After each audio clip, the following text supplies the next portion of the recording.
Welcome to Thinner Peace and Menopause and Beyond. This is Dr. Deb Butler, Master Life and Weight Coach, and as always, your coach. Today is episode number 231. Hey, this is going to be an oldie, but a goodie, and just as relevant now as always. It's all about wasting food. Stay tuned. Welcome back, everyone, to all of you who have been following me all along. And I also want to welcome all of my new listeners who may just be listening to this podcast for the first time. Welcome. And let me tell you what, I've got some good stuff for you today. So we're going to be talking all about the concept of wasting food. And I'm going to start it out because I got a really great letter from one of you, my wonderful listeners who send me wonderful letters and give me great ideas. This is from Kate. I want to read you part of her letter because this is what got me thinking about this podcast for today and also for my podcast for next week too. That's how good this letter is. So I'm going to read this to you and see what you think. Kate's letter is pretty lengthy, but I want to read this one paragraph, which is where I got my idea about wasting food from. And this is what she says after she told me that she enjoyed the podcast and how much it was helping her. She said, I was very interested in your discussions about anger not being a food group. You can't eat your feelings, but boy, it's easy to do. I grew up in a home where food was not plentiful. You ate what was on your plate because that was all there was. You could never leave food behind because it was wasteful. My parents lived through the Second World War and they were very frugal. And they certainly passed that sense of responsibility to clean your plate and never throw food out. I now understand that my odd relationship with food is very much ingrained from those early years, and it may take some time to remove that brainwashing, but your podcasts are helping. And even as I type this, I'm realizing that guilt I feel from not finishing any food is also not a food group. I'm going to have to practice, staying in touch with my emotions when I eat, but I am confident that I can do this. I love that from Kate. And let me tell you, I got 2 podcasts from you, Kate. The first one we're going to do today about wasting food. And I think it's not going to just help you. I think it's going to help a lot of you because when I'm working with my private clients, I actually have this in my podcast companion book. It's a whole session on wasting food. So I want to make sure that you all have this podcast companion workbook. It's got all of my materials in it, all of my tools, my homework, everything that I use with my individual clients, I'm giving to my podcast listeners. So I want to make sure that you have it, especially for this podcast in particular. And in order to get the book, you go to drdebbutler.com/change. And you can also get this in my show notes, but I would really recommend you get it because I think doing this homework on here is going to be very, very helpful. So it's on page 52, which is the waste food worksheet, and 53, which is also the homework on a joy food throwaway that I'm going to talk to you about. So just hold on here. I've got a lot to go over here.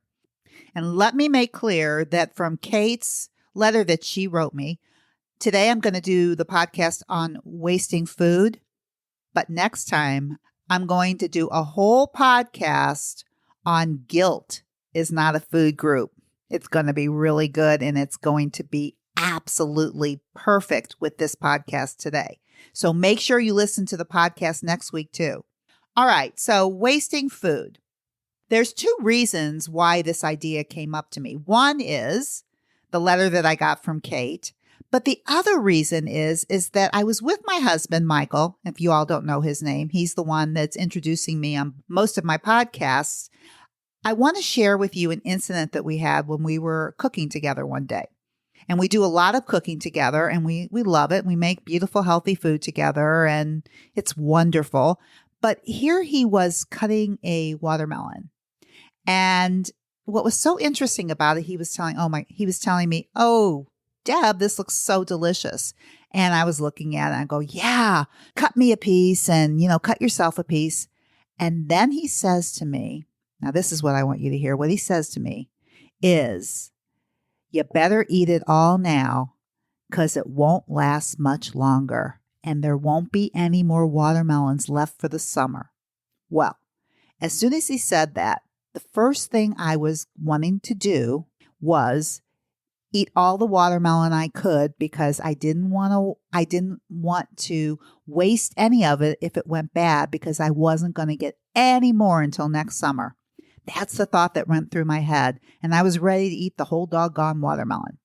And then I had this aha moment, right? I'm a coach. I teach you guys. And I thought, this is exactly what I'm talking about. Things like this run through our heads, make us feel like we're never going to eat it again, and we eat more food than our body requires, which is just what I was going to do with the watermelon. So I looked at him as I had my aha moment, and I said to myself, you know what? This is not your last chance, Deb. There's a chance you might get some more watermelon.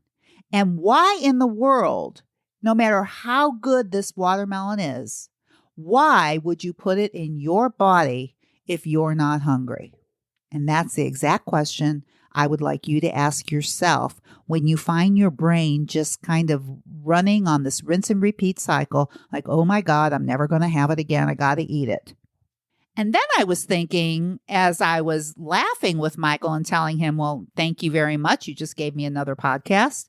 I realized he says this a lot when he's cooking. Like, he really is a wonderful chef, and he makes some wonderful food. And you know what he always says to me? He says, you better eat it now because it'll never taste as good as it does right this minute. Now, if I wasn't as in touch as I think I am, and maybe I'm not sometimes too, because it just occurred to me that he says this a lot. It makes you think you should eat more than your body requires because it's never going to be this good again. Right? That's another thought that runs through a bunch of our heads. And I'm thinking, my husband says this all the time. Maybe he eats more than he needs just by thinking that it's only going to taste this good while it's this hot and it'll never be this good again. You had better, seriously, watch what other people say to you and what you believe. And you had better watch what you say to yourself and what you believe, or you are going to be feeding your body more than it needs. And you know what? Maybe it is true. Maybe it won't ever taste as good as it does right when it comes off of the grill or off of the stove. But if you're not hungry anymore, you owe it to yourself to stop.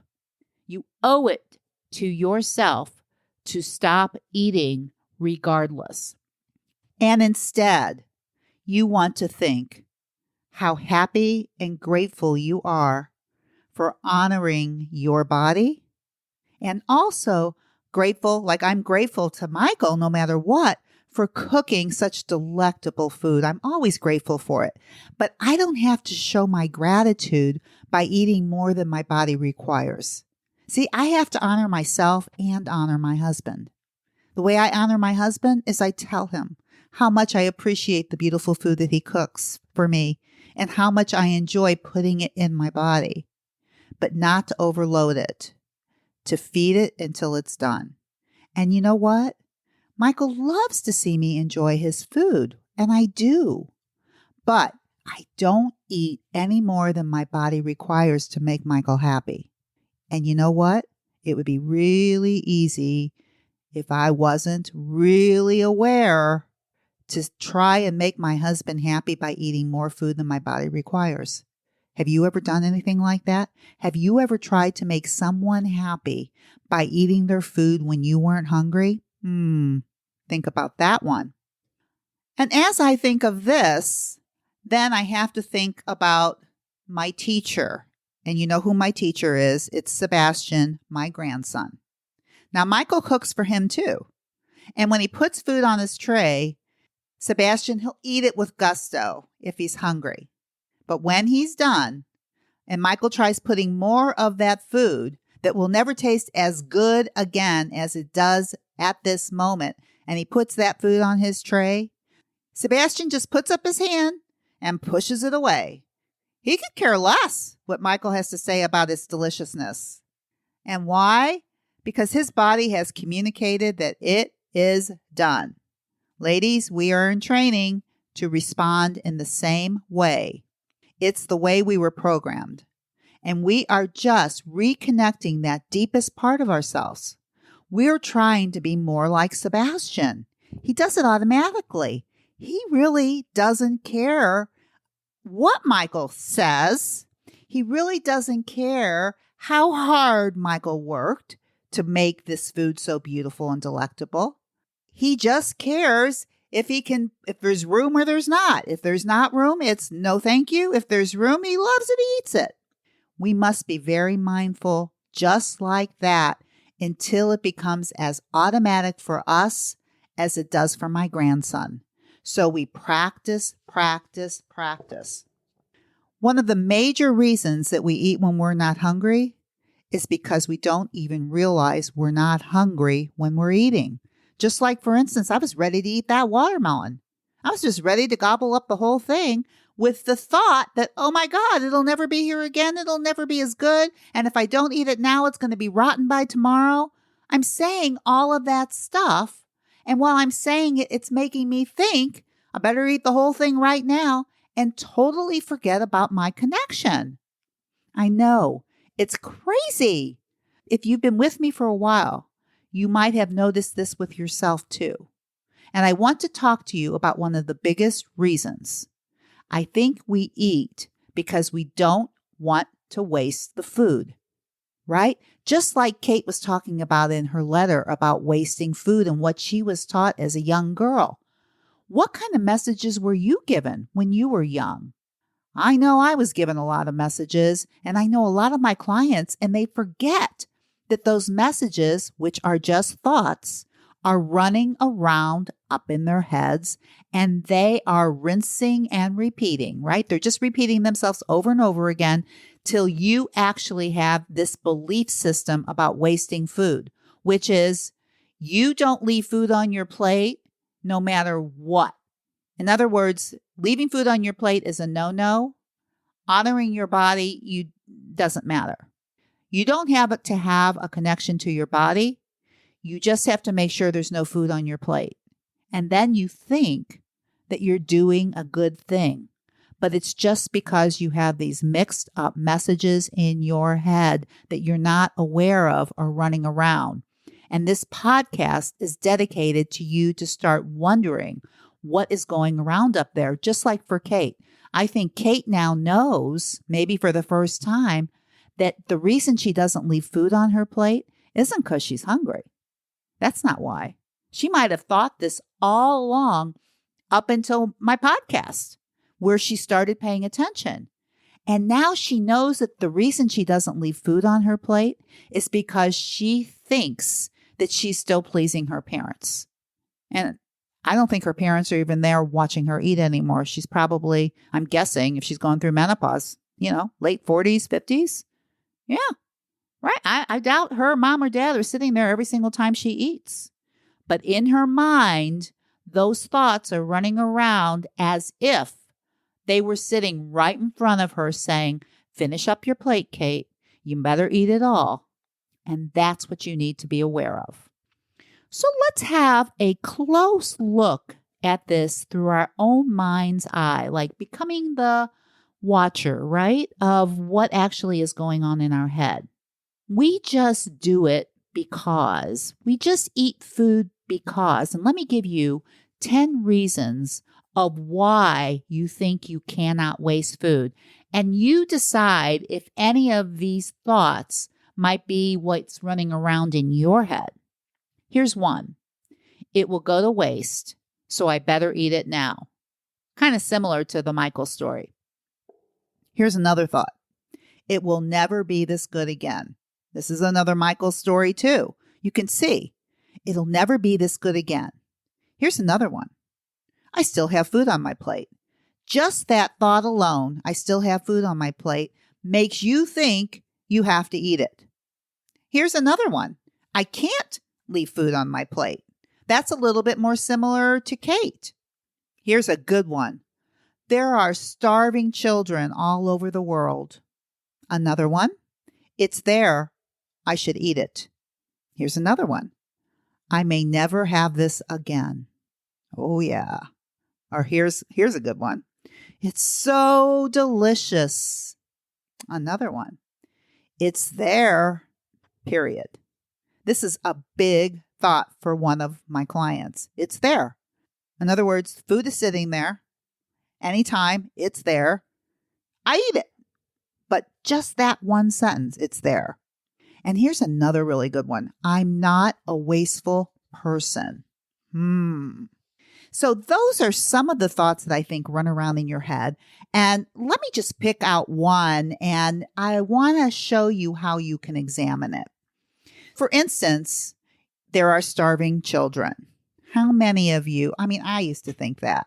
I used to feel like if there was some beautiful food sitting on my plate and I didn't eat it, that the children that are starving all over the world would somehow starve more. Now you tell me how that makes sense.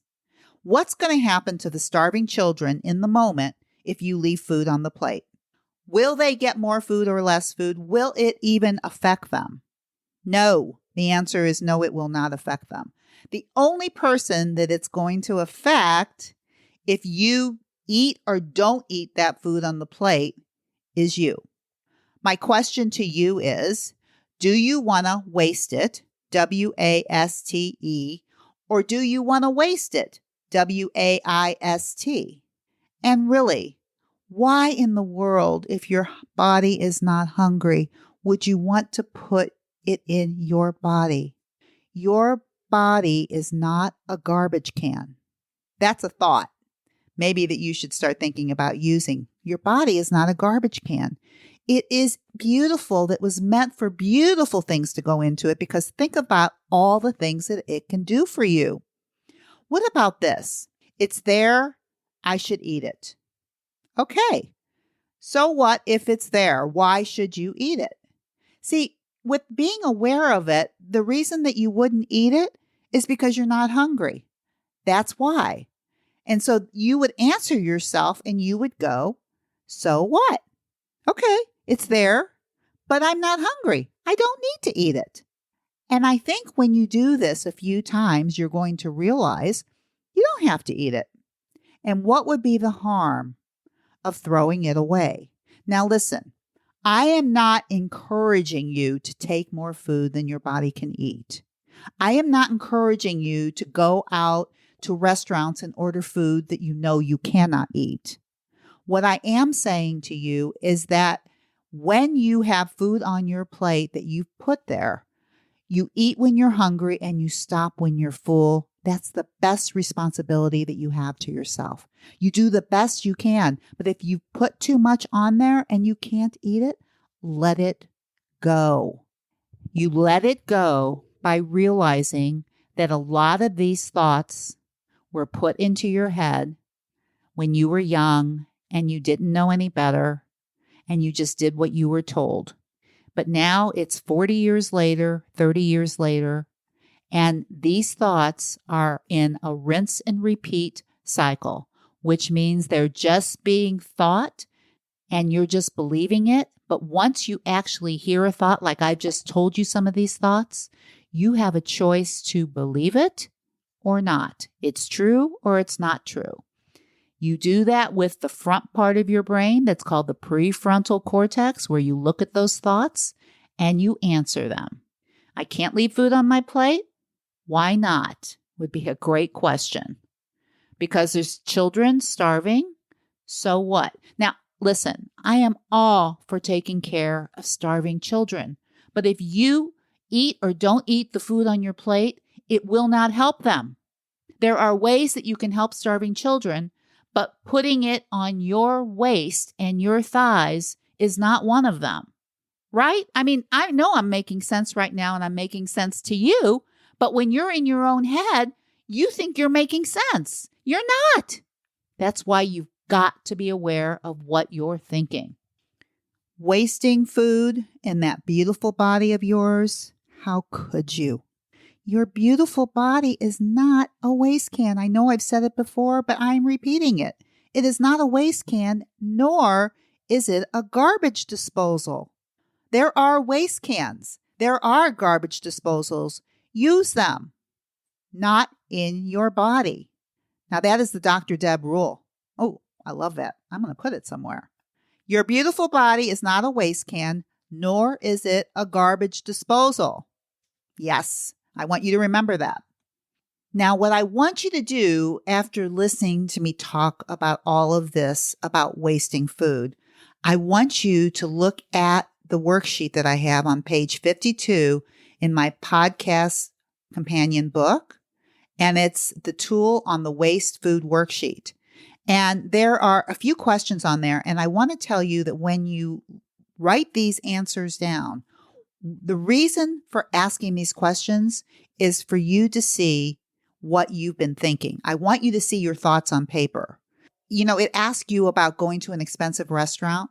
And if your meal arrives and you're not hungry and you decide not to eat it because you are past a 2 and you cannot bring it with you, you must have the waiter take it away after only tasting it.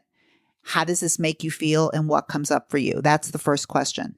And the reason for the answers are going to be what you're thinking about wasting food. And every question after this is to help you see what you're thinking when you can't eat all the food on your plate because your body's not hungry anymore. And then when you see the thoughts, you really have to look at them, like I just did with you today on the top 8 to 10 thoughts that I thought about. Those may be the thoughts that you're thinking about, or they may be different. The way you're going to find out is by answering the questions to this worksheet. So make sure you get that companion book so that you can answer these questions. And I would love to hear from you. And you can always tell me the answers that came up to you by just emailing me at drdeb@drdebbutler.com. I'd love to hear about it. I'd love it.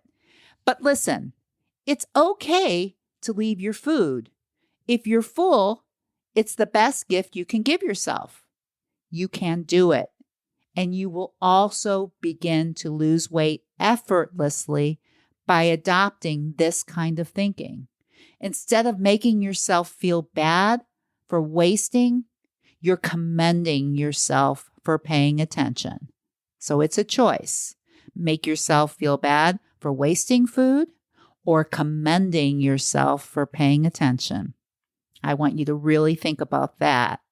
And until next time, I want you to be extra kind to yourself while you're going over the waste food worksheet. And I'll see you next week.